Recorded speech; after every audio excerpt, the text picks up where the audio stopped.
Hey everyone, and welcome back to my kitchen, or welcome if you are new. My name is Bethany, or Budget Bethany, and welcome to this week's What's for Dinner video. So today's video is in collaboration with Casey from Life with Casey. She did take a little hiatus from YouTube, but she's back now, and she's got a What's for Dinner for y'all as well today. So go check my description box and click the link and go share all the love with her as well.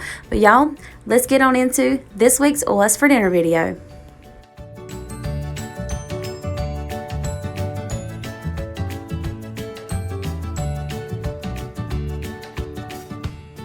We're going to be kicking this week off with some oyster stew. So it was a rainy day on this day, and I felt like some kind of soup or stew would be great for dinner. So I had everything on hand to make this oyster stew, and all you'll need is 3 cans of boiled oysters and 1 can of cream of celery, 2 cans of evaporated milk, and I've got the fat-free, but of course you can get the full fat kind, and then I've got some half and half. And then basically, y'all, you're just going to dump everything into that pot and cook that on like a low simmering heat. You just basically want to heat up your milk. The oysters and all are already done, but you want your soup to be hot, so I just kind of cooked mine on low for probably about 20 minutes.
I do, of course, add some seasonings into my soup, and I like to add some salt, some garlic powder, some onion powder, some ground black pepper, as well as some Old Bay seasoning. I feel like the Old Bay seasoning is where the spice comes in, so you don't want to add a whole lot or it will make it really spicy. But I like to add just a little bit, just to give it a little bit of a kick, and then just kind of let that keep on simmering.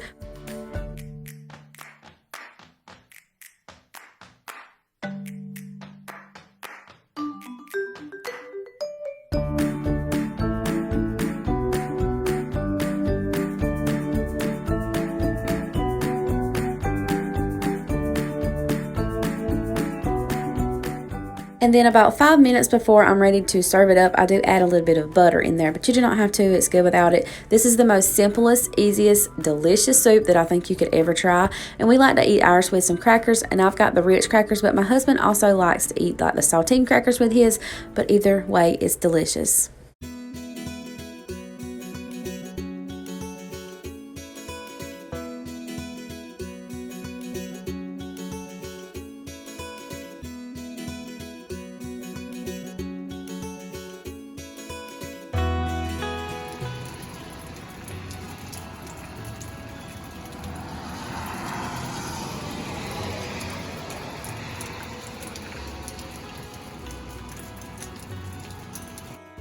Then on the next night, y'all, I took the easy route, and I just made some box hamburger helper, and I opened up a can of green beans. And I just want y'all to know that every night you do not have to cook a homemade meal for your family. As long as your family is fed, that is all that matters. So basically all I'm going to do right here is just brown up my ground beef, throw the box of hamburger helper in there, and cook that by the directions on the back of the box. And then I'm going to also open up a can of green beans, and I like to add some of the real bacon bits or pieces in there, and some of the Italian dressing seasoning stuff that you'll see here in just a second.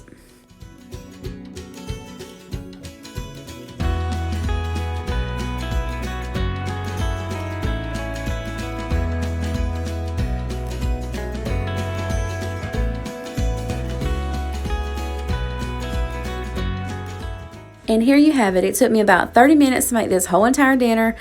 Like I said, you do not have to cook a homemade dinner every night. As long as your family is fed, that is all that matters, or that's all that matters to me in my book, or in my life anyway. The next day, me and my husband went to our local farmer's market and we found all kinds of fresh produce. As y'all saw, we got some green tomatoes, we've got some squash, we got some fresh potatoes, we've got some peacock purple whole peas, we got some peaches and a watermelon. Y'all, we love fresh produce. Whenever it comes in around here, we always try to go get us some. But he's actually going to be cooking dinner on this night, and I've already shared the peaches with y'all in a peach cobbler in last week's What's for Dinner. But anyway, he wanted to be cooking dinner on this night, so he fried up some chicken legs, he fried up some of those green tomatoes, he made some of those peas, and he stewed up some squash with onions, and he also made some tater soup with some of those fresh potatoes. It was really nice to have someone cook dinner for me for a change, because I'm always cooking for everyone else. But on the next night, I did make up for it because I made his favorite tater tot casserole, because it was actually Father's Day on this day whenever I made this tater tot casserole. So I have made this tater tot casserole many times over here on my channel, so I'll just link a video down below where I made it, because I feel like I didn't need to bore y'all with making another tater tot casserole. But I did make him some tater tot casserole for Father's Day.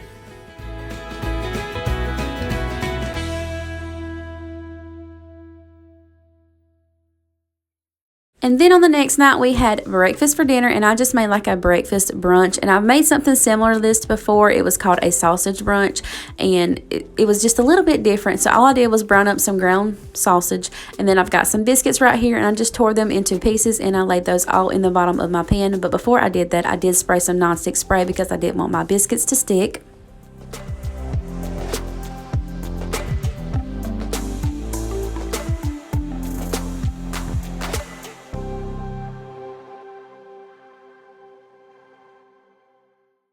And then in a bowl, we're going to crack about 7 eggs. I think I was originally going to do 6, but because I had 7 and I didn't want to keep 1 egg, so I went ahead and did all 7. But anyway, we're just going to crack those eggs in our bowl, and then we're going to add in about a half a cup of whole milk. Of course, you could use whatever kind of milk you prefer. And then I'm also going to add in a cup of shredded cheddar cheese. From miles away, I can tell that something's off. The way you look and how you pause when you talk, I think you said enough. You said your love for me something brand new. You said this is something you would never do. Here we are in your car. Let me see who you are, who you really are. Yeah. Don't need you here to say you're sorry, 'cause if you're gonna leave me, then just do it. Don't take it slow, don't be gentle. And then you're going to drain the grease off of your ground sausage, and then you're going to add that into the bowl as well and kind of mix all that up together.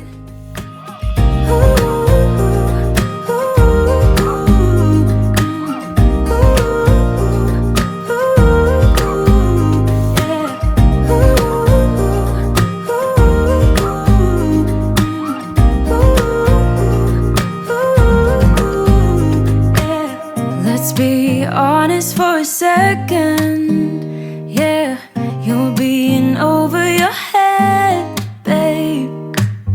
'Cause there is no one other than me that can make you feel the way you feel when I hold you. I think I said enough. You said. And then you're going to get your baking pan with your biscuits in there, and you're going to pour the egg mixture all over on top of those biscuits, and you want to make sure that you get it spread around really evenly. And then you're just going to bake this in the oven by the directions on the back of your biscuit package. Who you really are, yeah. Don't need you here to say you're sorry, 'cause if you're gonna leave me, then just do it. Don't take it slow, don't be gentle. No, I just gotta know, if you're gonna leave me, then just do it.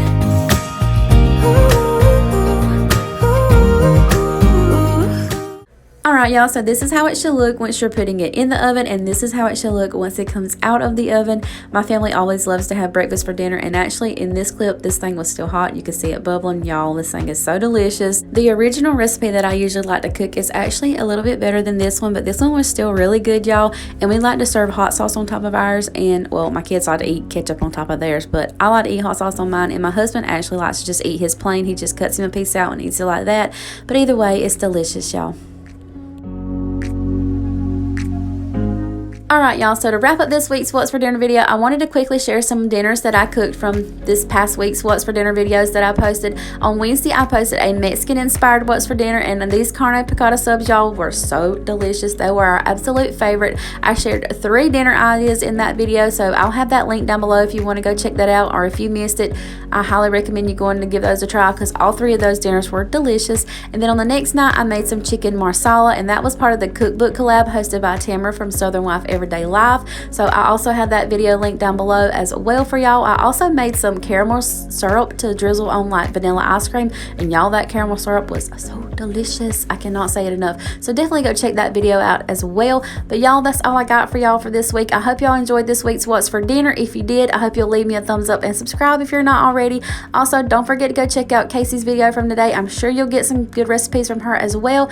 I love y'all, and I'll catch y'all in the next one. Bye y'all.